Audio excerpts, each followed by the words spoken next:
नमस्ते बच्चों। तो लास्ट क्लास में मैंने आपको डिस्कशन बताया था of calculus assignment 1 and assignment 2। तो आज हम बात करेंगे जहां मैंने आपको इंटीग्रेशन छोड़ा था लास्ट टू लास्ट क्लास में। ठीक है, तो चलिए इंटीग्रेशन में मैंने आपको कुछ बेसिक फंक्शंस के इंटीग्रेशन याद करने के लिए बोला था। आई होप आपने कर लिए होंगे। एंड उसके बाद मैंने कुछ रूल्स ऑफ इंटीग्रेशन स्टार्ट किए थे, जिसमें फर्स्ट रूल मैंने जो आपको लिखवाया था it was integration of x to the power n। Yes, और इसका जो फॉर्मूला है वो होता है x to the power n plus one divided by n plus one plus C. बस इसकी लिमिटेशन है यहाँ पे कि n किसके इक्वल नहीं हो सकता, n can not be equal to -1, otherwise n can be anything. And special case से स्पेशल केस, और वो स्पेशल केस क्या है, इट इज कि आप यहां पे लिख सकते हैं इंटीग्रेशन ऑफ 1/x, है ना, that is for n equal to -1 case. वो क्या आ जाता है आपका ln x प्लस सी। ठीक है, so this is your special case. आपको याद रखना है, वो यहां से सॉल्व नहीं होगा। हमने इसके ऊपर एग्जांपल्स भी सॉल्व किए थे, जैसे मैं एक ही करवा रहा हूं अभी फिलहाल, जैसे कि x टू दी पावर से सपोज 6, तो इसका जो आंसर आएगा बच्चों 6 plus 1 that is 7/7 plus C. ठीक है, चलिए सेकेंड रूल जो आज हम सीखने जा रहे हैं वो है एडिशन से रिलेटेड। अगर आपको दो फंक्शन दिए हैं एफ एक्स प्लस सब्ट्रैक्शन भी चलेगा और माइनस जी एक्स, ठीक है, इंटू डी एक्स, यानी फंक्शन दो फंक्शंस लिखे हुए हैं, इनका समेशन या सब्ट्रैक्शन है, then integration can be split over summation and subtraction can be written as fx dx। ठीक है, plus and minus gx dx। ठीक है, दिस इज द रूल। इसके ऊपर बस अपन क्वेश्चन सॉल्व करते हैं। ठीक है, तो examples, and first example is, so suppose I have this x plus say root of x dx, मुझे इंटीग्रेट करना है, then what will I do? I will first split this term. So what will be the split? कैसे करेंगे? I'll write first x dx plus integral root of x dx। ठीक है, अब x dx इसका value कितना निकल के आएगा आपके पास, x स्क्वायर बाई 2। ये कहां से लिखा, x की पावर 1 के रूल से। अच्छा, रूट ऑफ x इसे कैसे सॉल्व करेंगे, तो रूट ऑफ x को सोचेंगे अपन की क्या लिखा हुआ है, x की पावर 1/2। ठीक है, और यही रूल लगा देंगे, तो क्या मिल जाएगा अपने को, x की power 1/2 plus 1 divided by 1/2 plus 1। Yes, so then what we will have this here is equal to x square by 2 plus, अच्छा, और इसके प्लस में क्या चलता रहेगा बच्चों, c चलता रहेगा, तो यहाँ पे आ जाएगा आपके पास x की पावर 3/2 डिवाइडेड बाई 3/2 प्लस सी। अब 3/2 को आप क्या लिख सकते हैं यहाँ पे, 2/3, x square by 2 plus 2/3 into x की पावर 3/2 प्लस सी। तो this will be the answer of this particular question. Here we will solve few more examples on this rule 2। तो रूल 2 आपको वापस से समझा दूं मैं, क्या है, समेशन ऑफ टू फंक्शंस ऐसे लिखा हुआ है, उनका इंटीग्रेशन कैसे कर सकते हैं, फर्स्ट फंक्शन का इंटीग्रेशन प्लस और माइनस जो भी है सेकेंड फंक्शन का इंटीग्रेशन। ठीक है, लेट्स मूव फॉरवर्ड।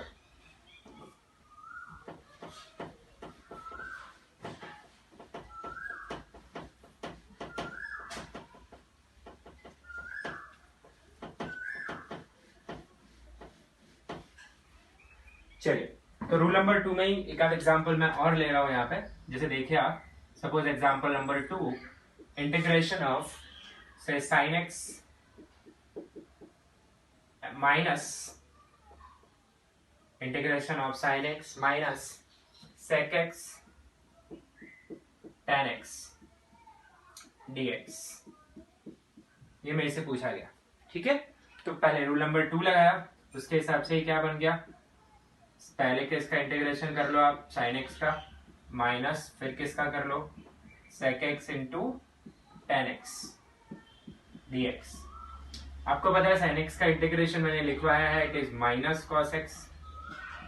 ठीक है, minus sec x into tan x, ये किसका इंटीग्रेशन है बच्चों? sec x का। इसका इंटीग्रेशन क्या है? sec x। ये भी फॉर्मूला लिस्ट में है आपका, ठीक है, बिकॉज sec x का डिफरेंशिएशन होता है sec x into tan x, तो sec x into tan x का integration sec x plus c, ये हो गया इसका आंसर, ठीक है। थर्ड, सपोज एक फंक्शन है आपके पास e पावर x, ठीक है, minus 1/x plus 1/x square dx, ठीक है। एक से दो से ज्यादा है तो भी कोई इशू नहीं है, स्प्लिट करेंगे इसे। पहला टर्म e की पावर x dx का इंटीग्रेशन, दूसरा 1/x का इंटीग्रेशन, तीसरा 1/x स्क्वायर का इंटीग्रेशन, ठीक है।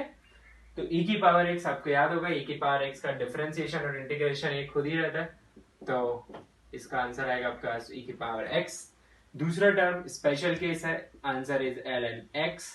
तीसरा टर्म x के पावर n रूल से जाएगा, तो फटाफट पहले इसका आंसर ना लिखते हुए इसे पहले लिखेंगे x to the power minus 2 dx, ठीक है। तो अभी इंटीग्रेट नहीं किया है, कर लेते हैं अपन। e की power x minus ln x plus, अब x पावर n रूल लगा दीजिए, तो x power minus 2 plus 1 divided by minus 2 plus 1 plus c, तो क्या आ जाएगा आपके पास e की power x minus ln x plus x to the power minus 1 divided by minus 1 plus c, ठीक है।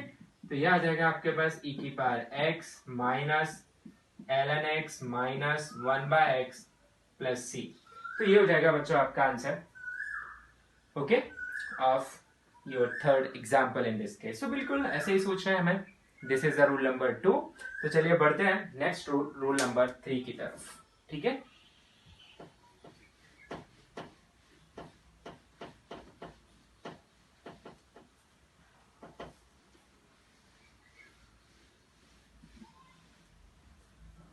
ऑलराइट, रूल नंबर 3, ये रूल क्या है? This is this particular rule. If you are having integration of k fx dx, where k is a constant, it is not function of x, then it can be written as k integral of fx dx. Okay, means what? अगर कोई number, कोई constant multiply हो रहा है किसी function के साथ, तो वो कांस्टेंट इंटीग्रेशन से बाहर आ जाएगा और साथ में आपको क्या मिल जाएगा? इंटीग्रेशन ऑफ एफ एक्स, जो फंक्शन दिया है। इसको समझते हैं, इसके ऊपर एग्जांपल्स करते हैं, ठीक है। तो फर्स्ट एग्जांपल बहुत ही इजी ले रहा हूं मैं। सपोज आपको दे दिया किसी ने 2x dx। अब x का तो आता है हमें इंटीग्रेशन, 2x का कैसे करेंगे? तो 2 क्या करेंगे? बाहर, इंटीग्रेशन किसका रह जाएगा? x का। अब यहाँ पे लगा देंगे x की पावर n वाला रूल, तो लगा दीजिए। तो क्या आ जाएगा आपके पास? 2 x की power 1 plus 1 divided by 1 plus 1 plus c, यानी ये 2 x की power 2 divided by 2 plus c, 2 से 2 कैंसिल, मल्टीप्लीकेशन हो रहा है, तो आपका आंसर आ गया एक्स स्क्वायर प्लस c, ठीक है। तो यहाँ पे 2 कांस्टेंट था तो इंटीग्रेशन से बाहर आ गया। बिल्कुल इसी स्टाइल में कैसे करेंगे अगला, है ना? जैसे आपको बोला गया इंटीग्रेशन ऑफ से 4/x minus 5x plus 6, suppose you have this particular expression. इसमें मैंने एक से ज्यादा रूल्स इन्वॉल्व कर दिए हैं। तो देखिए, सबसे पहले स्प्लिट कर लीजिए रूल 2 के हिसाब से। तो क्या आ जाएगा आपके पास? Integration of 4/x dx minus, फिर कौन सा टर्म आ जाएगा? 5x dx, फिर कौन सा टर्म आ जाएगा? 6 dx, ठीक है। तो अब 4 को बाहर, बचा क्या? 1/x dx माइनस 5 को बाहर, फिर क्या बचा? x dx, 6 बाहर, फिर क्या बचा? कुछ नहीं बचा, सिर्फ dx बचा, यानी 1 इंटू dx, ठीक है। अब 1/x का इंटीग्रेशन आपको आता है, फटाफट लिख दो। क्या होता है? ln x, तो पहला टर्म 4 ln x। x का इंटीग्रेशन अभी किया अपन ने, एक्स स्क्वायर बाई 2, ठीक है, प्लस 6। याद करो, कुछ फंक्शंस के इंटीग्रेशन याद किया, उसमें 1 का इंटीग्रेशन किया है अपन ने। 1 होता है x टू दी पावर 0, ठीक है। तो अगर आपको याद नहीं है तो मैं यहाँ पे नोट में लिखवा रहा हूं आपको, ठीक है, तो आगे से ध्यान रखेंगे इंटीग्रेशन ऑफ 1 dx बच्चों वो होगा x प्लस सी, क्योंकि x का डिफरेंशिएशन क्या होता है 1।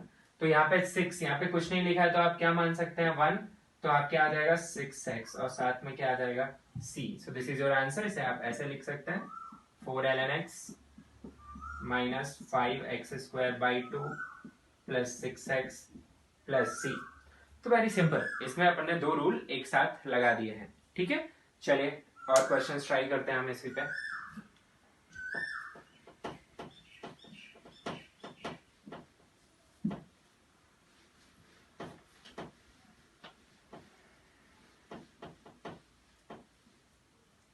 Okay, so next question is whatever is the number, शायद 3 है, तो इसमें हमें इंटीग्रेट करना है बच्चों।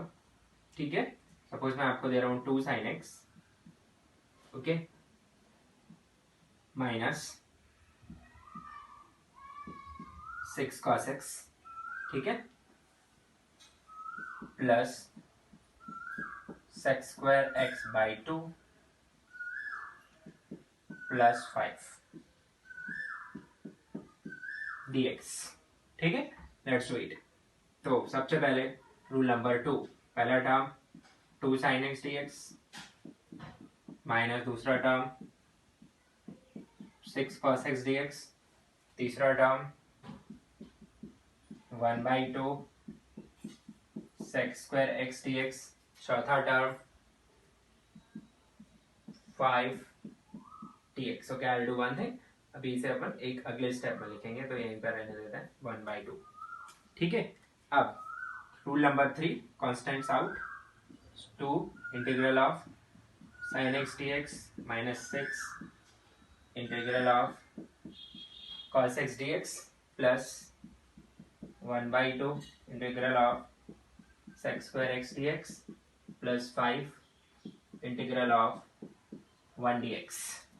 ठीक है, अब क्या आ जाएगा आपको पता है, sin x का इंटीग्रेशन माइनस cos x, ठीक है, माइनस 6 cos x का integration sin x sec square x। अच्छा बताओ, tan x का डिफरेंशिएशन क्या होता था sec स्क्वायर x, यस, तो sec स्क्वायर x का इंटीग्रेशन क्या हो जाएगा tan x, वो उसी लिस्ट से फंक्शंस उठाए हुए हैं, plus 5 into 1 x plus c। ठीक है, तो ये आंसर हो गया, आप इसे अंदर 2 को मल्टीप्लाई कर सकते हैं। So I hope here now you can understand कि how to deal with this kind of situations. Let's take the last one example here, integral say 2 root x plus 3x square minus 5x power 4 plus x। ठीक है, let's see what will be the integration, can think। तो पहला term एक साथ लिख दूं, split भी कर रहे हैं साथ साथ कांस्टेंट बाहर भी, रूट x को फटाफट लिख लो, x की पावर 1/2 प्लस 3 बाहर integral of x square minus 5 बाहर integral of x power 4 plus 6 बाहर integral of 1। This is what we got. मैंने दो रूल एक साथ लगा दिए अभी, 2 यह आ जाएगा x की power 1/2 plus 1 divided by 1/2 plus 1, x power n वाला रूल वो सब जगह लगता है सिर्फ 1/x छोड़ के, ठीक है, प्लस 3 यहाँ पे भी वही लग जाएगा, डायरेक्ट लिख दो, उसकी पावर 3/3, 2 प्लस 1/2 प्लस 1 माइनस, इसमें भी वही लग जाएगा, x की पावर 5/5 प्लस 6, 1 का डिफरेंशिएशन x प्लस c। ठीक है, चलो हो गया। अब तो आपको बस आंसर सिंप्लीफाई करके लिखना है, क्या आ जाएगा 1/2 प्लस 1 3/2, सो 2 इंटू 3/2 बच्चों, 3/2 उल्टा हो जाएगा तो क्या हो जाएगा 2/3, x to the power 3/2 plus 3 cancel, 5 cancel, यानी x की पावर 3 माइनस x की power 5 plus 6x plus c। So what will you have, will have 4/3 x की पावर 3/2 प्लस x की पावर 3 माइनस x की power 5 plus 6x plus c। तो I hope आप लोग ये समझ गए होंगे कि how to deal with this rule 1, rule 2 and rule 3। इसके बाद हम आगे बढ़ने वाले हैं रूल 4 पे। ठीक है, मिटा रहा हूं मैं इसे।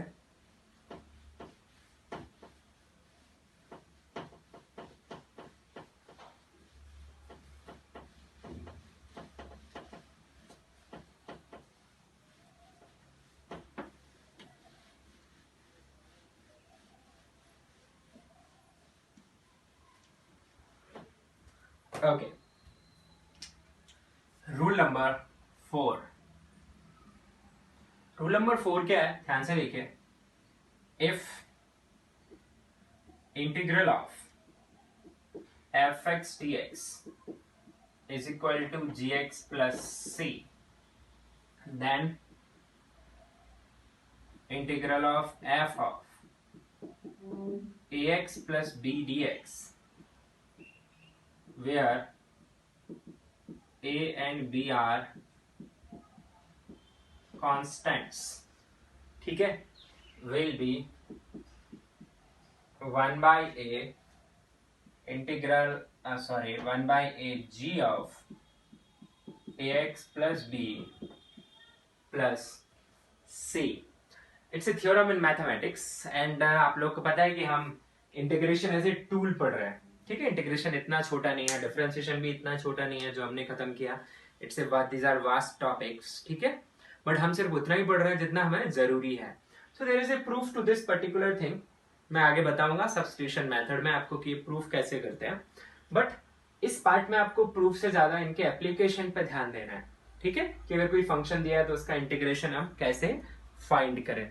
तो see what we will do, इसका एग्जांपल समझिए।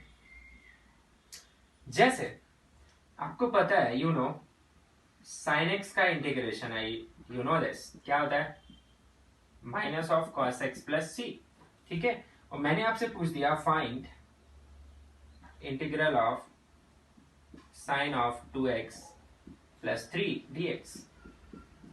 तो आपको घबराने की कोई जरूरत नहीं है, आप फटाफट कौन सा रूल लगा देंगे, रूल नंबर 4। यस, जो क्या बोलता है कि अगर आपको fx that is sin x here, उसका इंटीग्रेशन पता है gx जो कि माइनस cos x है, तो आप f of ax plus b, a का वैल्यू 2 b का वैल्यू 3, क्या हो जाएगा बच्चों, 1 by A that is 1 by 2, minus के साथ ही आएगा cos जो भी अंदर लिखा हुआ है, क्या लिखा हुआ है, 2x plus 3 and whole with c। तो आंसर आ गया इसका minus of 1 by 2 cos of 2x plus 3 plus c, ठीक है। अभी क्या समझ में आया क्या बोलना चाह रहा है। जैसे और देखते हैं अपन एग्जांपल्स, ठीक है। जैसे आपसे पूछा जाए integral of e to the power 2x dx, ये बताओ। तो आपको सोचना है क्या है, x होता तो बता देते हैं ना, 2x है तो कैसे करेंगे। तो आप सोचेंगे, you know, as integral of e की power x dx is what, e की power x plus c, so integral of e की power 2x dx, use this rule. अच्छा, यहाँ पे b की वैल्यू 2x प्लस समथिंग कुछ नहीं है ना, 2x प्लस 3 होता तो भी चलता, कोई दिक्कत नहीं थी, पर यहाँ सिर्फ 2x है तो इसे कैसे सोच सकते हो आप, 2x प्लस 0, और ये सब इनपुट में होना चाहिए, है ना। तो क्या आ जाएगा यहाँ पे 1 बाई e की power 2x plus c, e की वैल्यू यहाँ पे कितनी है, 2। आई होप थोड़ा थोड़ा तो आपको समझ में आ रहा होगा कि मैं क्या बोलना चाह रहा हूँ, ठीक है। जैसे और भी अपन एग्जाम्पल ले सकते हैं, से इट इज एग्जाम्पल 3, ओके। से I ask you find integration of 2x plus 4 का square, ठीक है। Now you will think, do I know integration of, as integration of x square is what, x to the power 3 by 3 plus c, so integration of 2x plus 4 square, यानी input पहले x था, अभी input 2x plus 4 है, तो x plus v वाला rule लग जाएगा, वो आ जाएगा 1 by 2x plus 4 की power 3 divided by 3 plus c, है ना। इसका फाइनल आंसर आप कैसे लिख सकते हैं, you can write 1 by 6 2 into 3 2x plus 4 का पावर 3 प्लस c, ठीक है बच्चों। तो बिल्कुल इसी तरीके से आपको सोचना है अबाउट रूल नंबर 4, ठीक है। So you can easily solve such questions here if you get them, okay. तो चलो एक और अपन देख लेते हैं ताकि आपको प्रॉब्लम्स ना हो।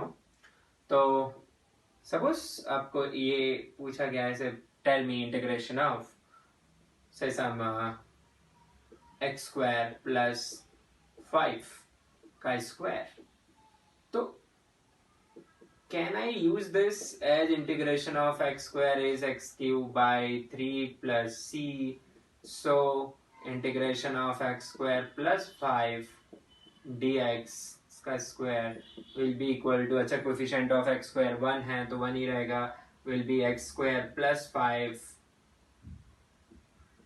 की पावर 3 बाई 3 प्लस सी। तो बच्चों ये गलत है। ये रूल सिर्फ कब काम करता है, जब ये ए एक्स प्लस बी जैसा इनपुट हो, ना कि एक्स का स्क्वायर, यानी एक्स की पावर 1 होनी चाहिए इनपुट में, तब ये रूल काम करता है, अदरवाइज ये रूल काम नहीं करता। तो यहाँ पे हम इसे यूज नहीं कर सकते। Then question arises how to solve this. उसके लिए क्या करिए, एक्स स्क्वायर प्लस 5 का होल स्क्वायर फॉर्मूला लगाइए, ए प्लस बी का होल स्क्वायर एक्सपेंड करिए, और बाकी के बचे हुए 4 रूल्स में से फिर आपको यहाँ पे यूज करना पड़ेगा। ठीक है, okay, note down.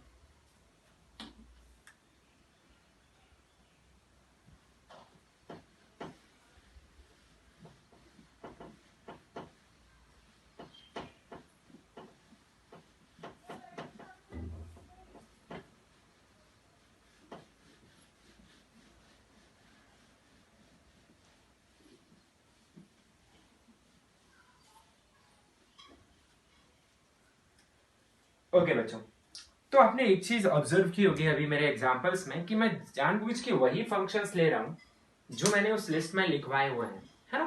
First day of integration में मैंने एक लिस्ट दी थी, जैसे कि एक्स का इंटीग्रेशन, साइन एक्स का, कॉस एक्स का, तो मैं उन्हीं फंक्शंस को इन्वॉल्व कर रहा हूँ। क्या उनके अलावा कोई और फंक्शन नहीं ले सकता मैं? बिल्कुल ले सकता है, पर उन और फंक्शन के इंटीग्रेशन फाइंड करना इतना इजी नहीं है, because see first process is differentiation और इंटीग्रेशन उसका क्या है, इनवर्स प्रोसेस है। और इनवर्स प्रोसेसेस में आपको उल्टा सोचना पड़ता है। तो कोई भी फंक्शन दिया जिसका आपको क्या निकालना है, इंटीग्रेशन, तो आपको सोचना क्या पड़ेगा वहां पे, ये एक इंपॉर्टेंट पार्ट है, आपको सोचना पड़ेगा कि वो किस फंक्शन का डिफरेंशिएशन है। ये आपको इंटीग्रेशन के अंदर जो लिखा हुआ है, you will have to think that particular part is differentiation of which function। तो जो आंसर मिलेगा आपको इस क्वेश्चन का, वही आपके इंटीग्रेशन का आंसर होगा। समझ में आ रही है बात? तो अब अगर मुझे कोई अजनबी क्वेश्चन मिल गया, जैसे जैसे मुझे किसी ने पूछ लिया बताओ 10x का इंटीग्रेशन क्या होगा। अब भाई मैंने अपनी लिस्ट ढूंढी, उसमें मुझे sin x के इंटीग्रेशन का फॉर्मूला दिया है, cos x का दिया है, tan x का तो दिया ही नहीं है इंटीग्रेशन का। sec x into tan x दिया है, sec स्क्वायर x दिया है, पर tan x नहीं दिया है। तो क्वेश्चन उठता है फिर कैसे सॉल्व करें। तो आपको करना क्या है, दिमाग यूज करके tan को ऐसे फंक्शंस में कन्वर्ट करिए जिनके इंटीग्रेशन आपको आते हैं। तो आपको साइन और कॉस क्या आते हैं, तो आप sin x by cos x लिख सकते हैं। बिल्कुल। एक और बात आपको याद दिला दूं, आप लिख लीजिए यहाँ पे, ठीक है, in integration there is no quotient rule. ठीक है, in integration there is no quotient rule. टीई कुछ स्पेलिंग आप लोग लिख लेना। सो इसका मतलब f x by g x dx is not equal to fx divided by gx। अच्छा, ऐसा तो डिफरेंशिएशन में भी नहीं था कि आप न्यूमरेटर का डिफरेंशिएशन करते हैं डिवाइडेड बाय डिनोमिनेटर का डिफरेंशिएशन, उसमें भी फॉर्मूला था, पर यहाँ पे तो ऐसा कोई फॉर्मूला ही नहीं है। There is no quotient rule. yes there is product rule in integration but it involves double integration, so those who are studying preparing for JEE, ठीक है, JEE, then those students will see that thing in their mathematics, और जो अपने medical students हैं they don't have to worry about this। ठीक है, आपको physics में सिंगल इंटीग्रेशन की जरूरत है, तो उस रूल को हम यहाँ पे यूज नहीं करेंगे। तो प्रोडक्ट रूल है इंटीग्रेशन का, पर वो इन्वॉल्व करता है डबल इंटीग्रेशन आइडिया, इसीलिए हम यहाँ पे प्रोडक्ट रूल यूज नहीं करेंगे। ठीक है, तो ना तो हमारे पास क्वोशिएंट रूल है ना प्रोडक्ट रूल है, ऐसे ही सोचना है। तो फिर एक रूल क्या लाता है बच्चों, इसको आप रूल नंबर 5 में लिखिए, it is called substitution rule. ठीक है, सब्स्टिट्यूशन क्या करता है, आप कुछ अज्यूम करते हैं और उस अजम्पशन के बेसिस पे अपने क्वेश्चन को कन्वर्ट करते हैं उस फॉर्मेट में जिसमें आपको इंटीग्रेशन करना आता है या फिर उनके इंटीग्रेशंस आपको पता है। जैसे एग्जांपल मैं ले रहा हूं इसी क्वेश्चन का which is tan x dx। ठीक है, so let's proceed with this. So I right tan x as sin x by cos x dx। अब क्वेश्चन रूल तो है नहीं, डायरेक्ट तो नहीं कर सकते, ठीक है, तो अब क्या करेंगे, कुछ अज्यूम करते हैं। सो मैं लिख रहा हूं यहाँ पे let cos x is equal to t। मैंने cos x को t मान लिया। t एक नया वेरिएबल है, क्योंकि x एक वेरिएबल है तो फिर t भी वेरिएबल हो गया। ठीक है भाई, अब मैं ऐसा नहीं कर सकता कि cos x की जगह t लिख दूं। मुझे sin x को भी किसके टर्म में लाना पड़ेगा, t के टर्म में। मुझे dx को भी किसके टर्म में लाना पड़ेगा, dt के टर्म में। तो to do that to convert dx in terms of dt, what will I do? I'll differentiate on both sides with respect to say x only. So I'll write d by dx of cos x. This will be equal to dt by dx. What is differentiation of cos x? You know, it is minus sin x is equal to dt by dx. So I write sin x dx is equal to minus dt. ये तो समझ में आ ही रहा है। So this again plays a great role for us. How? sin x into dx, ये term मुझे यहाँ दिख रहा है। Can you see sin x into dx? इस पूरे टर्म की जगह पे मैं क्या पुट कर दूंगा, dt। बिल्कुल मैं यहाँ पे dt पुट कर दूंगा, ठीक है। और नीचे cos x है, उसकी जगह पे क्या लिख दूंगा, t। तो मेरा जो इंटीग्रेशन है बच्चों, वो किसमें कन्वर्ट हो जाएगा, फटाफट। sin x dx की जगह पे क्या लिख दिया मैंने, minus dt divided by cos x, इसकी जगह पे t। तो मेरा जो इंटीग्रेशन था sin x by cos x dx, it has converted into minus of dt by t, and you should know it, या फिर आपको आता है पहले से, आप माइनस बाहर निकालें, इसे लिख सकते हैं 1 by t dt। Do you know 1 by x dx, ln x? So 1 by t dt will be ln t. So your answer will be minus of ln t plus some constant. But you cannot leave your answer in terms of t, क्योंकि t तो हमने assume किया था, तो आप t को लौटा दीजिए। What is t? T is cos x. So put finally, so for the final answer I'll write minus of ln cos x plus, see, this is your answer. So why I call this method as substitution method? Because here you need to substitute some number in terms of other variable. I hope it is clear. Now you can cross check your answer. आपको पता है integration is inverse process of differentiation. Yes. तो अगर आप answer of integration को differentiate करेंगे तो आप क्वेश्चन पे पहुंच जाएंगे। Let's verify. सो मैं क्या करता हूँ, इसे डिफरेंशिएट कर देता हूँ। किसे? जो मेरा आंसर आया, क्या आया answer, ln of cos x plus c। ठीक है, चलो करते हैं भाई। तो माइनस बाहर, बिल्कुल ln कंपोजिट फंक्शन है, तो पहले 1 बाई cos x आएगा, फिर cos x का डिफरेंशिएशन क्या आएगा भाई, माइनस sin x। ठीक है, और c का डिफरेंशिएशन क्या आएगा, 0। तो क्या आ गया, minus minus plus, so you got sin x by cos x, that is tan x. So can you guys understand this point कि इस इंटीग्रेशन का तो मुझे आंसर मिला, उसको मैंने जब डिफरेंशिएट किया तो मुझे वापस क्वेश्चन मिल जा रहा है। यस, तो this is what it is. क्या हुआ, tan x का इंटीग्रेशन कौन सा फंक्शन है बेटा, tan x का इंटीग्रेशन वो है जिसका डिफरेंशिएशन tan x है। किसका डिफरेंशिएशन tan x है, माइनस ln cos x का डिफरेंशिएशन tan x है, इसीलिए tan x का integration minus ln cos x है। आपको समझ में आ रहा है मेथड?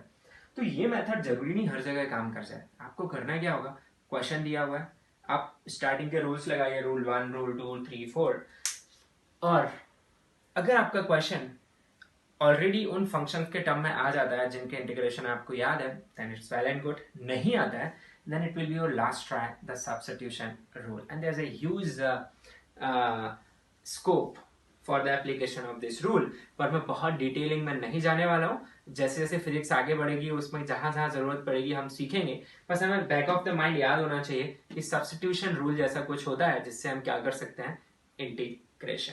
मैं वापस बोलता हूँ, इंटीग्रेशन का क्वेश्चन दिया हुआ है, सबसे पहले मैं पहले 4 रूल लगाऊंगा और उनको कन्वर्ट करूंगा कैसे, फंक्शन में जिनके इंटीग्रेशन मुझे आते हैं। अगर हो रहा है इट्स वेल एंड गुड, नहीं हो रहा है तो फिर सोचेंगे किसके बारे में, सब्स्टिट्यूशन रूल के बारे में। ओके ठीक है भाई, चलिए आगे बढ़ेंगे अपन। इसे मिटा दूं मैं, तो एक आध क्वेश्चन हम और सॉल्व करते हैं बच्चों सब्स्टिट्यूशन पे, फिर हम आगे बढ़ेंगे।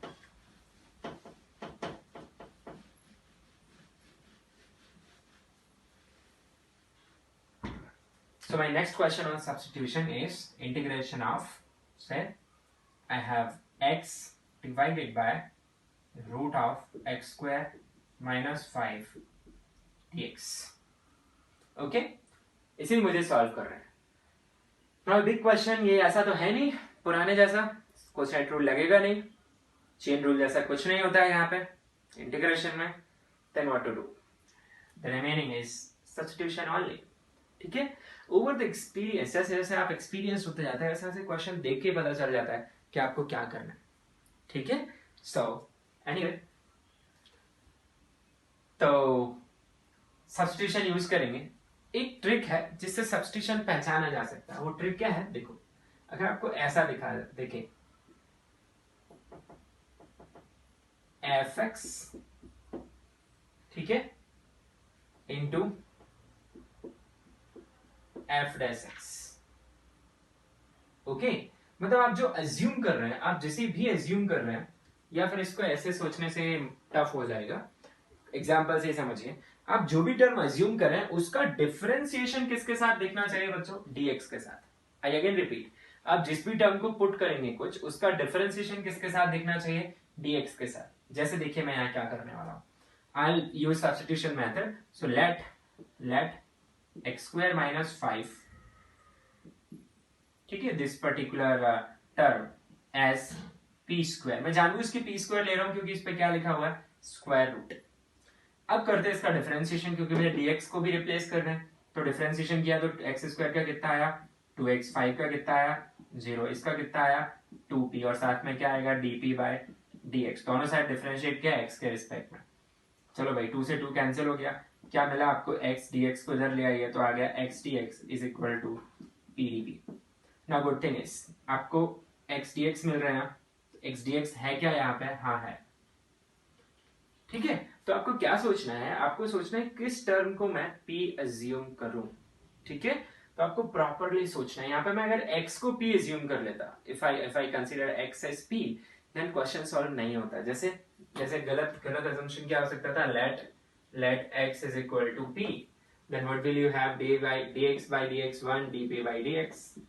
so what will you have at the place of dx, you will put dp, so your integration will convert to what, x की जगह पे p, dx की जगह पे dp divided by p square minus 5। so it changes nothing, just x की जगह p दिख रहा है आपको, so this is a wrong, it will lead nowhere। ठीक है, so you have to consider कि किस पर्टिकुलर टर्म को मैं p एज्यूम करूं जिससे कि मेरा इंटीग्रेशन सिंप्लीफाई हो जाए और ऐसे फंक्शन के टर्म में आ जाए जिसका इंटीग्रेशन मुझे पता है। Okay, let's move forward here. तो ये क्या आएगा आपके पास, x dx की जगह पे आप क्या लिखिएगा, p dp divided by root of x square, इसकी जगह पे रूट ऑफ p स्क्वायर आ जाएगा। बिल्कुल सही है, अभी इंटीग्रेशन हुआ नहीं है, p dp divided bye p square से p आ जाएगा, p से p कैंसिल, बचेगा क्या है सिर्फ dp, और dp का integration p plus c। Now don't forget to return the value, so p square is this, so p is root of this number. तो आपका फाइनल आंसर बच्चों root of x square plus 5 plus c। I hope you are understanding this, yes? So this is how you have to proceed. Okay, let me take one more example. So suppose you have to find integration of 1 by, say, e की power x minus x plus something like this. अब question rule तो है नहीं यहाँ पे, तो क्या करें, तो सिंप्लीफाई करेंगे पहले। कभी कभी आपको थोड़ा बहुत सिंप्लीफिकेशन भी जरूरत पड़ सकती है, तो इसको देखिए कैसे सॉल्व करेंगे।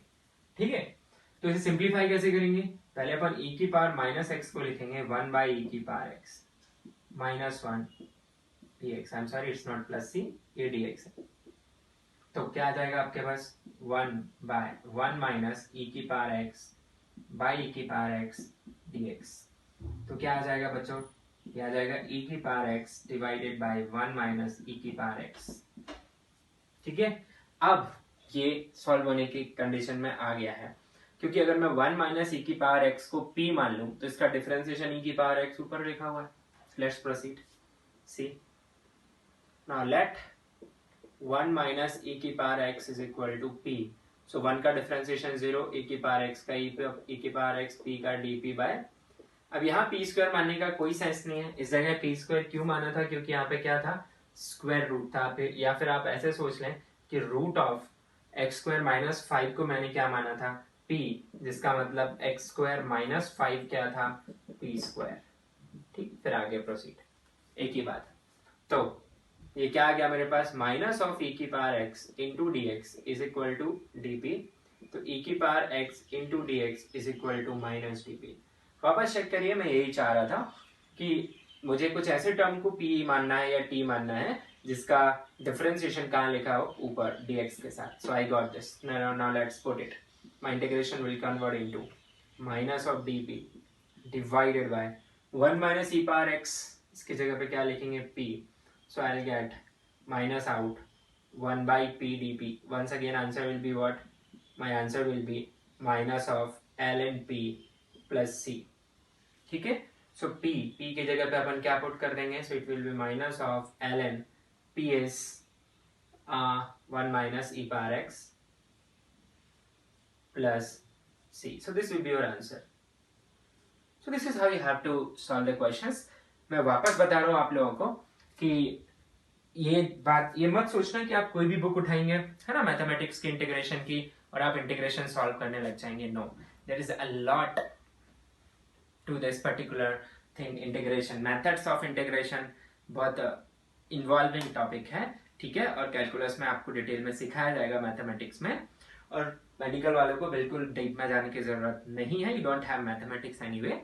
ठीक है, so what is the thing here is, आपको मैं जितना बता रहा हूँ आप उतना सीखिए, and slowly slowly your mind will develop to understand कि कहाँ क्या यूज करना है।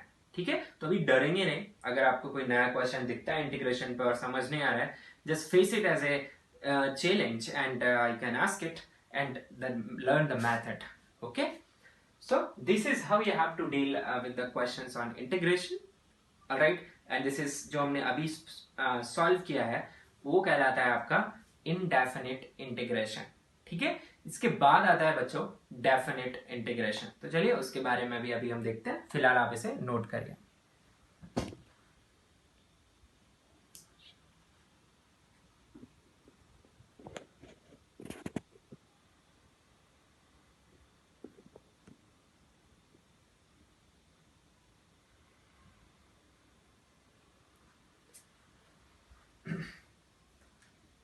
ओके,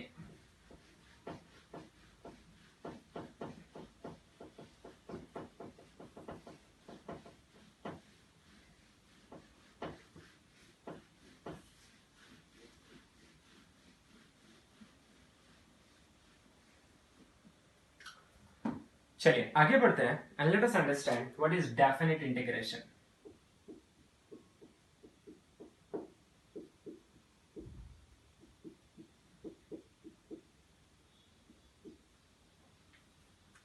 ओके, डेफिनिट इंटीग्रेशन, इसका मतलब क्या होता है बच्चों? अभी मैं आपको बताता हूं। जैसे जब हम इंटीग्रेट कर रहे थे, आप ध्यान दीजिए, सपोज मैंने x dx लिखा तो मैं क्या लिखता था? एक्स स्क्वायर बाई 2 प्लस सी लिखता था। सी कोई भी आर्बिट्रेरी कांस्टेंट था, मतलब कुछ भी रह सकता था, वो सिर्फ कांस्टेंट था। तो इस कांस्टेंट की वैल्यू ना या फिक्स ना होने की वजह से ही इसे इंडेफिनिट इंटीग्रेशन बोलते थे।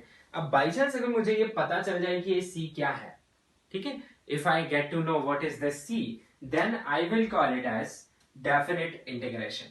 ठीक है, तो डेफिनिट इंटीग्रेशन में ऐसा कोई कांस्टेंट आपको दिखाई नहीं देगा। नाउ द क्वेश्चन अराइजेस कि इसको फिर अपन सॉल्व कैसे करते हैं डेफिनिट इंटीग्रेशन को। तो चलिए मैं आपको समझा रहा हूं। तो इसमें आपको क्या दिया होता है? इसमें लिमिट्स दी हुई होती है। मतलब क्या? सपोज आपको दिया हुआ है एक function f x d x, इसका इंटीग्रेशन आपको आता है कितना? G x plus C. Suppose you know this f, then integral of f x ठीक है, where x is changing from a to b. Here x equal to a, this is called the lower limit. क्या कहलाता है ये? lower limit. ठीक है, and x equal to b ये क्या कहलाता है? upper limit. इसमें आपने फिक्स कर दिया कि आप x कहां से कहां तक ही चेंज हो रहा है, आप इंटीग्रेशन कहां से कहां कर रहे हैं, जिसमें x कहां से कहां जाएगा, a से लेके b तक. थोड़ी देर बाद मैं आपको समझाने वाला हूं डेफिनेट इंटीग्रेशन का मीनिंग क्या होता है. तब तक के लिए प्रोसेस समझ लीजिए, मीनिंग आप वहां पे समझ जाएंगे. तो यहाँ पे कुछ नंबर लिखा होगा, यहाँ पे कुछ नंबर लिखा होगा, इसे अपर लिमिट बोलेंगे, ये लोअर लिमिट. सॉल्व कैसे करेंगे, इसको पहले इंटीग्रेट कर लेंगे, gx आ जाएगा. ठीक है, इसे लिखते हैं gx, और बड़ा वाला जो ब्रैकेट है उसमें लिखते हैं नीचे a और ऊपर b. अभी सॉल्व नहीं हुआ है. फिर इसका वैल्यू क्या लिखते हैं, इसका वैल्यू लिखते हैं gx की जगह पहले b पुट करते हैं, और फिर बच्चों क्या पुट करते हैं, a. So it will become gb minus ga. आपको ये समझ में आ रहा होगा, आई होप. ठीक है, so this is your integration of fx. ठीक है, जैसे एग्जांपल लेते हैं अपन. For example I write integral x dx. Say from I write this -1 and ऊपर 2. तो क्या मिलेगा आपको यहाँ पे? First of all you will integrate this simply. इसका इंटीग्रेशन क्या होता है, x²/2. यू नो दिस, कोई c नहीं लिखेंगे. फिर बड़ा bracket -1 and 1. Now you take this 1/2 out, and what remains, x square minus 1 to 2, sorry. Then what you get, 1/2, you will get 2 ka square minus -1 का square. So what I did, it was x square, पहले x की जगह 2 रखा, minus लगाया, फिर उस x की जगह क्या लिखा, -1. ठीक है, आपको समझ में आ रहा होगा. So what you have here is 1/2 4 minus 1, फिर आंसर इज 3/2. ओके, अब इसमें आप देखिए, इसमें आपका कोई x नहीं आ रहा है, कोई c नहीं आ रहा है. ठीक है, तो ये वाला जो इंटीग्रेशन है जिसका एक फिक्स आंसर आ रहा है, इसे क्या बुलाते हैं अपन, इसे बुलाते हैं डेफिनेट इंटीग्रेशन. जैसे इसका और फॉर्मेट समझिए आप. ठीक है, फॉर एग्जांपल सपोज मैं आपको दे दूं sin x dx and it is going from say 0 to pi. ऐसा क्वेश्चन दे दिया मैंने, तो कैसे सॉल्व करेंगे यहाँ पे अपन. तो इसे सॉल्व करने के लिए सबसे पहले sin x का इंटीग्रेशन क्या होता है, -cos x. फिर लगाएंगे क्या, लिमिट में से जो कांस्टेंट टर्म है उसे बाहर निकाल लिया करेंगे. सो -1 बाहर आ गया. ठीक है, इंटू cos x बच के अंदर, कहाँ से कहाँ जा रहा है भाई, 0 से pi. ठीक है, तो -1. ठीक है, cos x, इसका इंटीग्रेशन लिखेंगे cos pi माइनस cos 0. अब आपको पता होना चाहिए cos pi की वैल्यू होती है -1, cos 0 की होती है 1. तो ये आ गया -1 इंटू -2. तो आंसर आ गया बच्चों 2. ठीक है, तो इस तरीके से हमें सोचना है in this definite integration. So it is not different from indefinite. जो आप इंडेफिनिट इंटीग्रेशन कर रहे थे वो तो करना ही पड़ेगा, बस एक लाइन आगे और बढ़ानी है, अपर लिमिट पुट करनी है minus lower limit, and you will have some number as your answer. Okay, चलिए नोट करिए इसे.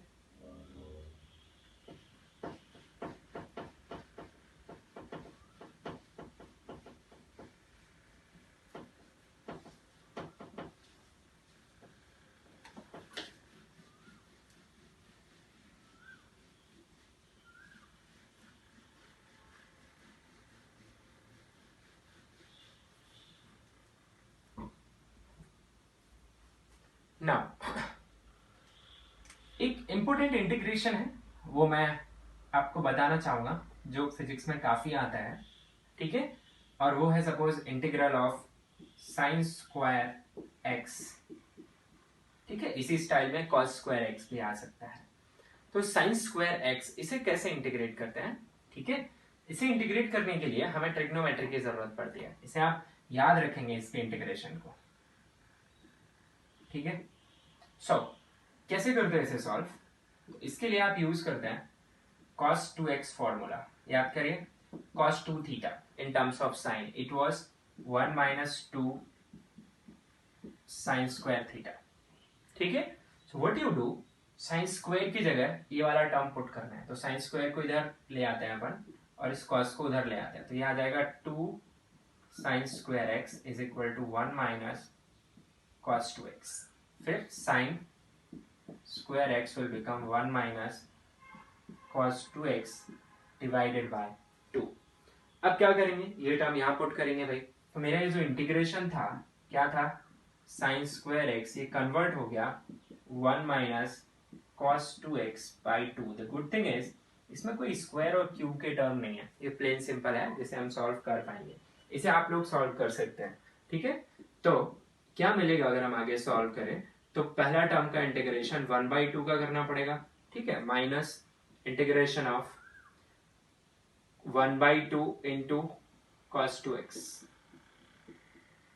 ठीक है, अब 1/2 का इंटीग्रेशन क्या होगा, 1/2 आउट, x का इंटीग्रेशन 1 का इंटीग्रेशन x माइनस यहाँ भी 1/2 आउट, cos 2x बचा बच्चों, तो cos of f of ax plus b वाला रूल याद है आपको, तो cos का इंटीग्रेशन होता है sin. ठीक है, तो जो है वो और साथ में किससे डिवाइड होगा, जो कोएफिशिएंट ऑफ x है, तो ये आ गया साथ में बच्चों c, क्योंकि इंडेफिनिटली कर रहा हूं मैं, तो ये x/2 माइनस 1/4 sin 2x. ये उत्तर आएगा बच्चों किसके इंटीग्रेशन का, integration of sin square x. ठीक है, एंड अगर मुझे integration of cos square x चाहिए, integration of cos square x, तो अब मैं डायरेक्ट कर दूंगा 1 minus integration of this sin square x, तो क्या हो जाएगा ये integration of 1 dx minus sin square x dx. अब sin स्क्वायर x का आप लोग देख चुके हैं, दिस इज द इंटीग्रेशन, सो क्या आ जाएगा मेरे पास x minus this whole term x/2 minus 1/4 sin 2x, और c सबसे बाहर रखेंगे, तो देखो क्या आएगा आंसर x. अच्छा, x में से x/2 सब्ट्रैक्ट होगा तो क्या बचोगा, एक में से आधा गया तो आधा ही बचेगा, x/2 बचेगा, माइनस माइनस अंदर मिलके प्लस हो जाएगा 1/4 sin 2x. ठीक है, so you guys are going to remember this number and definitely c आएगा पीछे, इंडेफिनिट इंटीग्रेशन है तो इसे एज ए स्पेशल केस, एक और स्पेशल केस याद कर लीजिए. ठीक है, ये दोनों पार्ट है, integration of sin square x as well as integration of cos square x.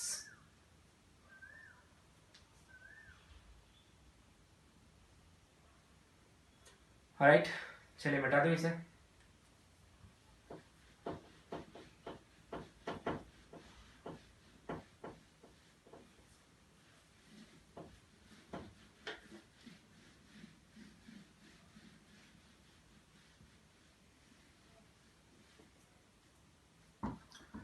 ठीक है, अब देखते हैं अपन.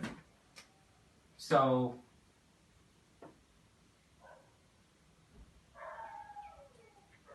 Geometrical meaning of integration, definite integration सीख तो लिया ना अपन ने definite. I hope you will be able to solve geometrical meaning of definite integration.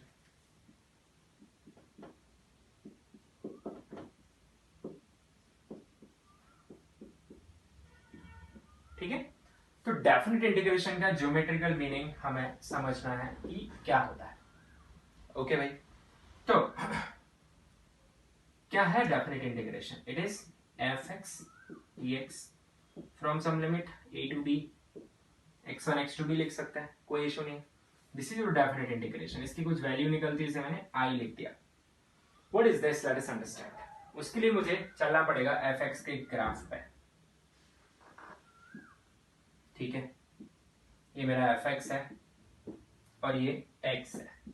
ठीक है, ध्यान से सुनिएगा, इसका ग्राफ कुछ भी हो सकता है, इसका ग्राफ. ठीक है, मान लीजिए इसका ग्राफ कुछ इस तरीके से है. ठीक है, this is the graph of fx and limits भी ध्यान से सुन लीजिए. Suppose your one limit, lower limit is here x1 and your upper limit is here x2. Okay, अब ध्यान से बताना, अगर मैं आपसे पूछूं what is fx, fx means this is fx output, fx1 हो गया है, और कुछ इसी स्टाइल में मैं यहाँ पे निकालूंगा तो कुछ fx2 मिलेगा मुझे। यस, आप समझ रहे हैं ना? तो मुझे अगर एरिया निकालना है, suppose I want to calculate this area, what is this area? area enclosed by this graph fx, x-axis between limits x1 and x2 I want to find. So क्या करना पड़ेगा ये सोचिए आप। So कुछ खास नहीं करना है, इजी है। आप लोग क्या करेंगे भाई, एक हाइट पकड़ेंगे यहाँ से। यू मे थिंक कि सपोज ये आपकी fx1 वैल्यू है, चलिए मैं थोड़ा सा चेंज कर रहा हूँ जैसे आपको मैं आइडिया क्लियर कर सकूं। इसका ग्राफ कुछ इस तरीके से ले लेता है,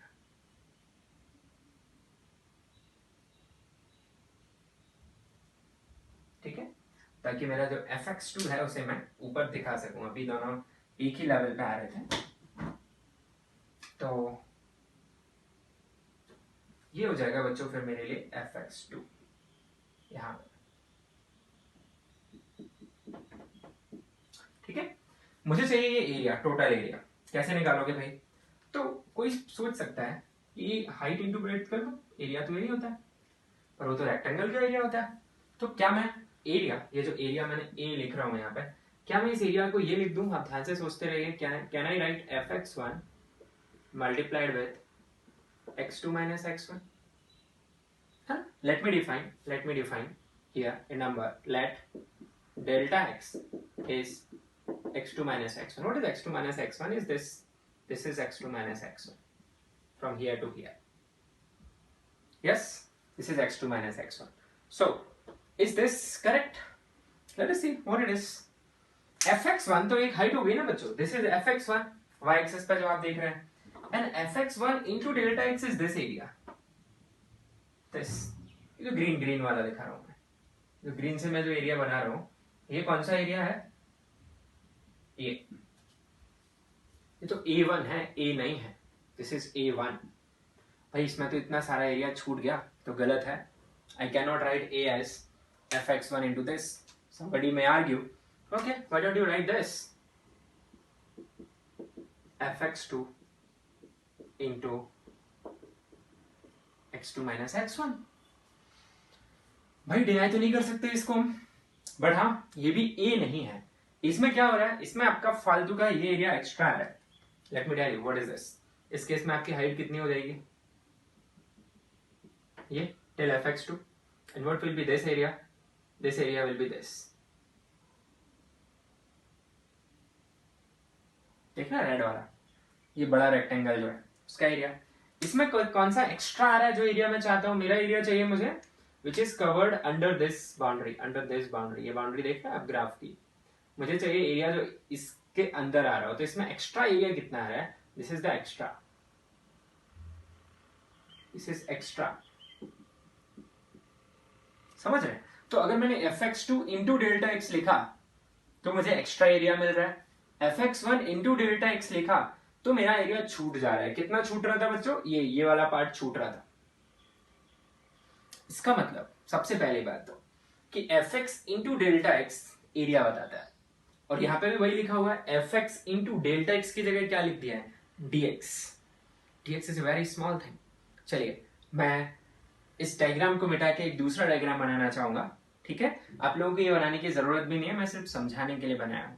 तो इतना बात समझ में आ गया आपको कि fx, कोई भी number fx into delta x करेंगे तो आपको क्या मिलता है? Area enclosed bye x axis and the limits जो कि डेल्टा एक्स बना रही हैं, एंड द ग्राफ। पर उसमें एरर आ रही है, उसमें या तो कुछ एरिया छूट जा रहा है या फिर कुछ एरिया एक्स्ट्रा आ जा रहा है। तो उससे बचने के लिए क्या करेंगे भाई?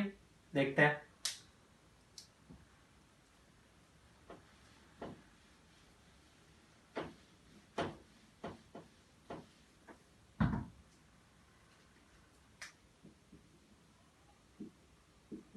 वापस से वही ग्राफ बना रहा हूं मैं,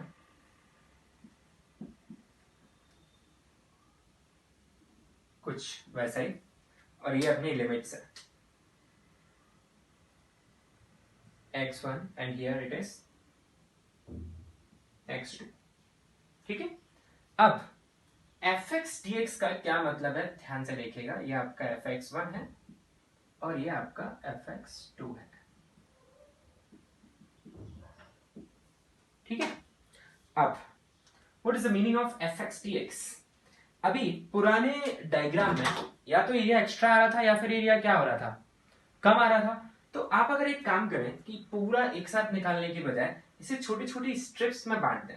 ध्यान से देखेंगे छोटी छोटी स्ट्रिप कैसे बना रहे हैं अपन। I am just drawing certain strips here.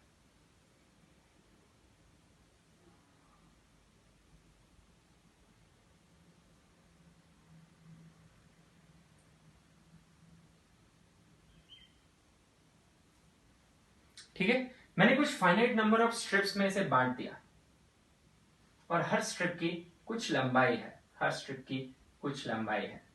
मान लीजिए ये अभी डेल्टा एक्स है, छोटे छोटे डेल्टा एक्स में बांट दिया मैंने, समझ है? Each part is delta x. अब क्या करूं मैं, हर स्ट्रिप का एरिया निकालूं और उन सब एरिया को ऐड कर दूं। ठीक है, तो मुझे क्या टोटल एरिया मिल जाएगा जो मैं चाहता हूं? हाँ मिल जाएगा, यस। तो मैं करने वाला हूं ये, मैं किसी स्ट्रिप का एरिया निकालूं, है ना, कोई भी स्ट्रिप, ये छोटा सा एरिया निकलेगा मेरे पास। कैसे निकालूंगा? हाइट इंटू विड्थ, और ऐसे सारे स्ट्रिप्स का एरिया ऐड कर दूं। पर इसमें भी थोड़ी एरर आने वाली है, देखिए कैसे। जैसे पहली स्ट्रिप ये जो दिख रही है आपको ग्रीन से मैंने जो हाईलाइट किया है, इसका जो कैलकुलेटेड एरिया आएगा ए ऑफ फर्स्ट स्ट्रिप, वो कितना आएगा? fx1 इसकी हाइट इंटू डेल्टा एक्स। पर बच्चों इसमें ध्यान से देखना क्या छूट रहा है। fx1 तो सिर्फ इतनी ही हाइट है ना, इतनी ही हाइट है, तो ये तो सिर्फ यहां तक का एरिया देगा, यानी इतना छूट गया। This is the left area.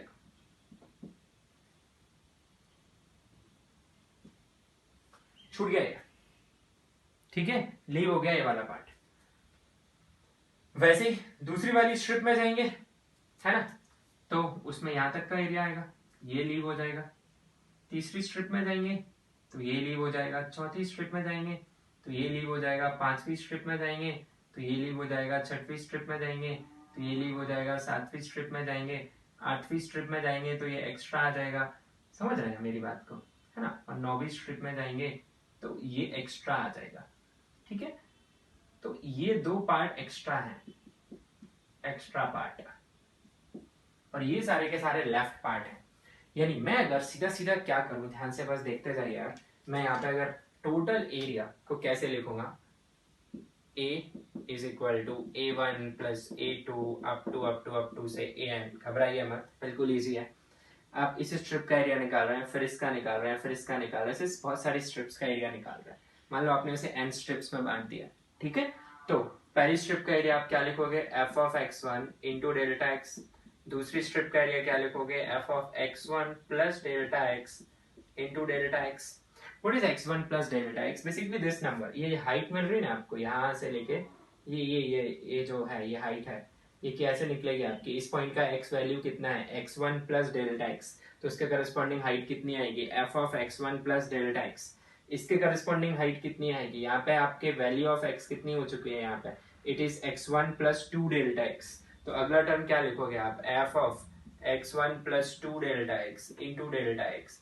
और ऐसे करते करते चलता रहेगा ना ये वाला पार्ट, है ना? ये आप देखें ना, this part plus this part plus this part plus this part, ये सब चलता रहेगा। पर इसमें भी क्या हो रहा है? There is an error, you are not getting the exact area, there is an error in calculation, क्योंकि आप कुछ एरिया छोड़ रहे हैं, कुछ आप एक्स्ट्रा ऐड कर रहे हैं, ठीक है, पर आप एक्चुअल एरिया नहीं निकाल पा रहे हैं। तो बच्चों इस एरर को मिनिमाइज कैसे कर सकते हैं? इस एरर को मिनिमाइज किया जा सकता है अगर आप नंबर ऑफ स्ट्रिप्स ढेर सारी कर रहे हैं, ठीक है। अब इसे नोट कर लीजिए, मैं डायग्राम खराब करने वाला हूं अभी, है ना, समझाने के लिए। पॉज करिए, नोट करिए, ठीक है भाई। तो अगर हम यहाँ पर नंबर ऑफ स्ट्रिप्स बढ़ा दें, ध्यान दीजिए, इसकी जगह अगर मैं ढेर सारी स्ट्रिप्स कर दूं, है ना, और ज्यादा स्ट्रिप्स में बांट दूं, देन यू विल रियलाइज कि जो अपनी एरर है वो कम हो जाएगी। और व्हाट इफ अगर मैं इसे इनफाइनाइट स्ट्रिप्स में बांट दूं, जैसे आप काउंट भी नहीं कर सकते, जैसे पिक्सेल्स होते हैं अपने मोबाइल फोन्स में, स्क्रीन पर पिक्सेल्स होते हैं, ऐसे स्क्वायर बॉक्स बने होते हैं, बहुत छोटे छोटे दिखते नहीं हमें, ठीक है।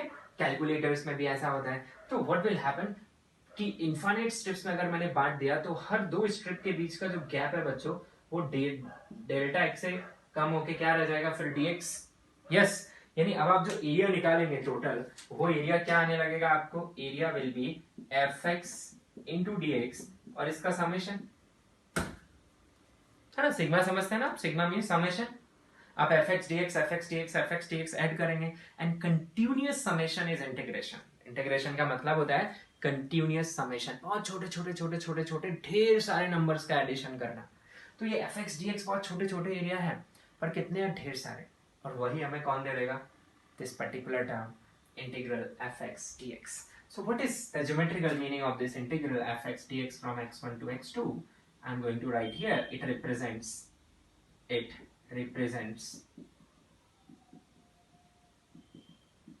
area under fx graph, comma, and x-axis between limits x1 and x2।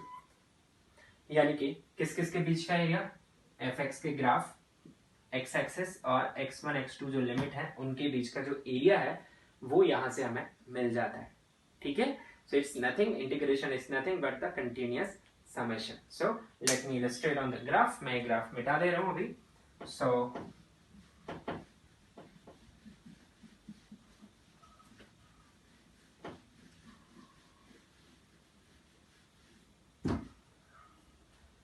यहाँ पे मुझे क्या मिल जाएगा, सपोज आपके पास ये x है, ये fx है।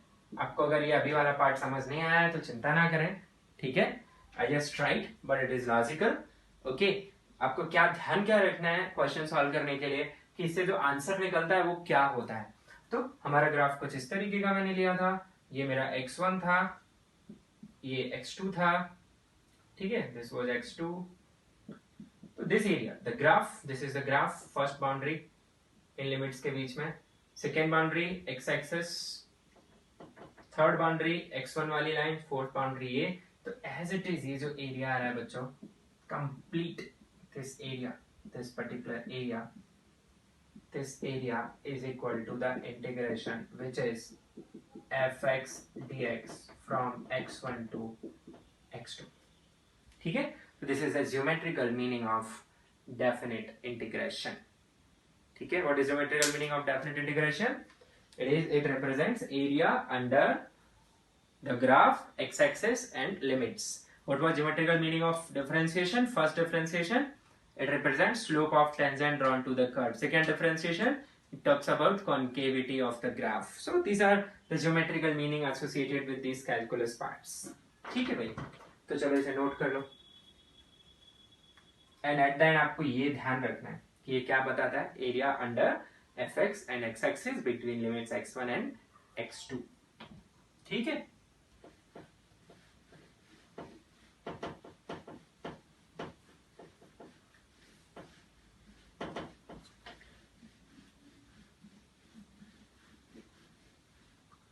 ना कुछ क्वेश्चन सॉल्व कर लेते हैं। जैसे मैंने आपसे पूछा, find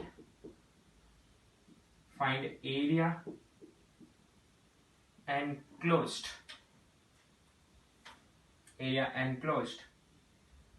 by y equal to 2x plus 3। ठीक है, between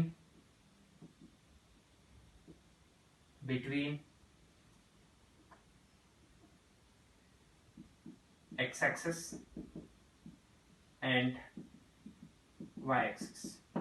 सपोज ये क्वेश्चन आपसे पूछा गया। अब ये तो भाई यहाँ पे सवाल बन गया कि ये ग्राफ है 2x plus 3, x एक्सिस और y एक्सिस के साथ कितना एरिया एनक्लोज कर रहा है।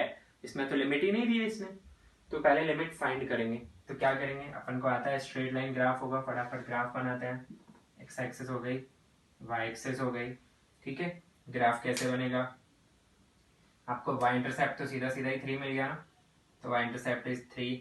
x इंटरसेप्ट क्या करते हैं, x इंटरसेप्ट निकालने के लिए y को 0 पुट करते हैं। तो y को 0 पुट किया तो क्या आएगा अपने पास यहाँ पे 2x plus 3। तो ये आ जाएगा 2x इज इक्वल टू -3, 3 को इधर भेजा तो x इज इक्वल टू क्या आ जाएगा -3/2, यानी x is equal to -1.5. So this is your x intercept value, so -1.5. ठीक है, तो कुछ यहाँ पे -1.5 लाइन बना दे, ये लाइन तो आगे भी जाएगी है ना, ऐसे ऊपर भी जाएगी, बट हमें तो चाहिए ये एरिया. तो x की लिमिट देखो जरा, x की एक लिमिट कौन सी आ गई -1.5, दूसरी लिमिट कौन सी आ गई x इक्वल टू 0. तो अपन इंटीग्रेशन से करते हैं ऐसे, तो area is equal to integral of fx dx from between x1 and x2. ठीक है, तो क्या आ जाएगा आपके पास integral of what is this 2x plus 3 dx from x1 is minus of 1.5 and upper limit is 0. So what is the value you'll have? Integral करो 2x का integration x square by 2 plus 3 into x, limit from -1.5 to 0. ठीक है, तो ऐसे case में क्या करिए, पहले 2 से 2 कैंसिल कर लीजिए, आपके पास आ गया x square plus 3x from -1.5 to 0. तो सबसे पहले x की जगह क्या लिख दीजिए -1.5 इसका स्क्वायर प्लस 3 -1.5 -0 उल्टा हो गया बच्चों. देखो क्या गलती हुई है, गलती ये हुई है कि पहले मैंने क्या पुट कर दिया -1.5, जबकि पहले मुझे क्या पुट करना चाहिए 0. ठीक है, तो इससे आप लोग भी केयरफुल रहेंगे. तो ये क्या आएगा आपके पास a इज इक्वल टू पहले 0 स्क्वायर प्लस 3 इंटू 0 माइनस -1.5 का square plus 3 into -1.5. This is what I got. So it is minus तो बाहर है ही, -1.5 का स्क्वायर कितना आएगा 2.25 को स्क्वायर से याद कर लेने चाहिए एटलीस्ट 30 तक. तो 15 का स्क्वायर 225 होता है, तो 2.25 और यहाँ पे आ गया अपने पास minus of 4.5. So I got this as after the subtraction. तो माइनस माइनस मिलके प्लस हो जाएगा, माइनस को ऐसे रहने दो, ये आंसर भी माइनस में ही आएगा अपना है ना. तो ये आएगा मेरे पास 10 में से 5 गया 5 बचा, 5 में से 3 गया 2 बचा, और 4 में से 2 गया 2, तो 2.25. ठीक है भाई, जस्ट आधा, और वो भी माइनस के साथ, माइनस माइनस प्लस, तो मेरा आंसर आ गया 2.25. अब वेरीफाई कर लेते हैं इंटीग्रेशन से जो 2.25 आंसर आया है वो सही है क्या. चलो देखते हैं भाई. यहाँ पे एरिया ऑफ ट्राइंगल तो निकालना आता है ना अपने को, तो ये वाली इसकी डायमेंशन बेस कितना हो गया बच्चों 1.5, हाइट कितनी हो गई इसकी 3, तो एरिया क्या होता है half of base into height, तो 1.5 इंटू 3 है ना, मल्टीप्लाई करो तो कितना आ रहा है 4.5/2, तो कितना आ रहा है 2.25 ना. यू में से अरे यार ये क्या क्यों किया, सबसे पहली बात तो कि जो किया वो सही आंसर दे रहा है, यू एग्री विद दैट कि इंटीग्रेशन क्या बताता है एरिया अंडर कर्व आ रहा है कि नहीं. देखो एरिया जो एनक्लोज हो रहा है यहाँ पे. दूसरी बात ना यू में से कि यार इतना क्यों किया, सीधा सीधा एरिया नहीं निकाल सकते थे ट्राइंगल का, बिल्कुल निकालते. अगर ये क्वेश्चन एग्जाम में आ रहा है तो मैं ऐसे ही सॉल्व करूंगा, उस तरीके से सॉल्व नहीं करूंगा. पर जरूरी है कि हर ग्राफ स्ट्रेट लाइन हो नहीं, तो ऐसे केस में एरिया कैसे निकालेंगे, ज्योमेट्री से निकलता नहीं है तो फिर क्या लगेगा integration. That's why it is important to know how to find area under curve by using definite integration. So I'll take one more example for you, then this is the end of your calculus, and from tomorrow's lecture we will start our next chapter, and you can call it first physics chapter called units and dimensions and measurement. बहुत interesting chapter है, okay, and आपको physics की feel आनी start होगी वहाँ से. So let's see one more example before ending the class.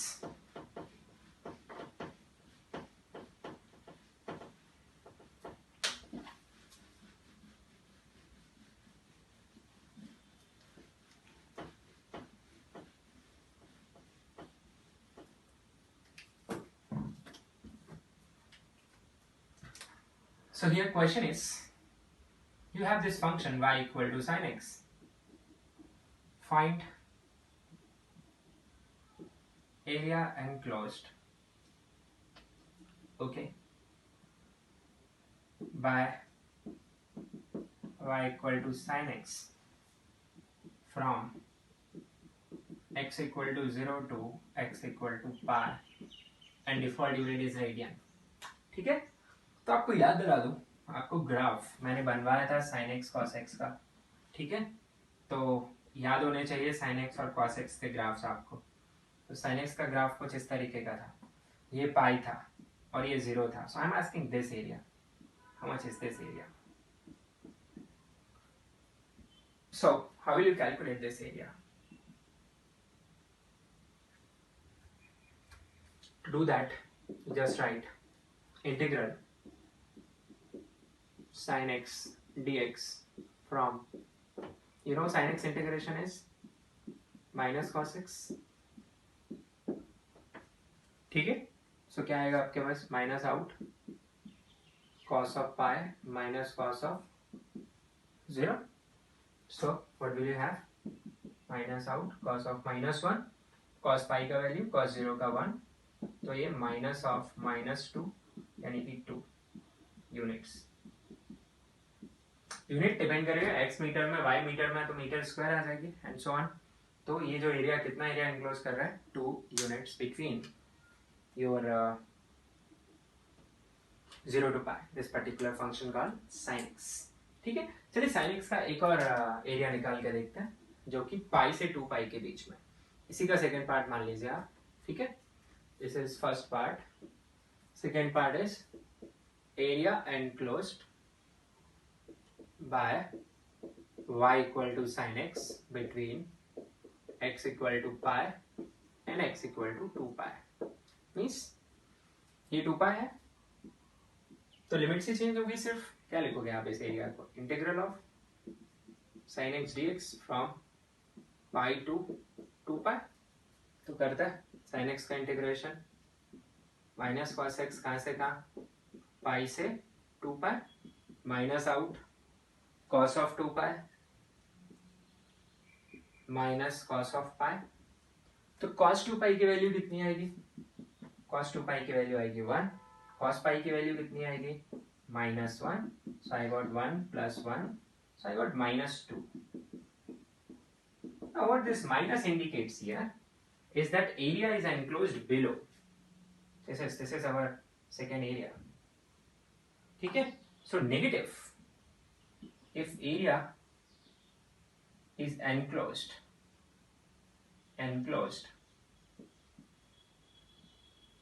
below x-axis, then integral f(x) dx, ये जो आंसर देगा वो कैसा आंसर देगा? नेगेटिव। तो अगर कभी आपका एरिया नेगेटिव आ रहा है, इसका मतलब सिंपली है कि वो एरिया कहाँ एनक्लोज हो रहा है ग्राफ में? Below x axis. पॉजिटिव आ रहा है तो एरिया कहाँ एनक्लोज हो रहा है? अबव एक्स एक्सिस, ठीक है। दैट्स इट आज के लेक्चर के लिए। आपको होमवर्क मिल जाएगा, उसे आप करिए। This is end of calculus, ठीक है। और इस वीकेंड पे जो आने वाला संडे है, मैं आपका टेस्ट लूंगा on calculus and it will include a few, okay, may be 4 or 5 questions from vectors also. So revise उसको भी करें, वेक्टर्स को भी, और साथ में मेजर पोर्शन किससे रहेगा? Calculus, which will involve functions, then differentiation and integration. Okay, तो मिलते हैं कल नया चैप्टर यूनिट्स एंड डायमेंशंस के साथ। Thank you.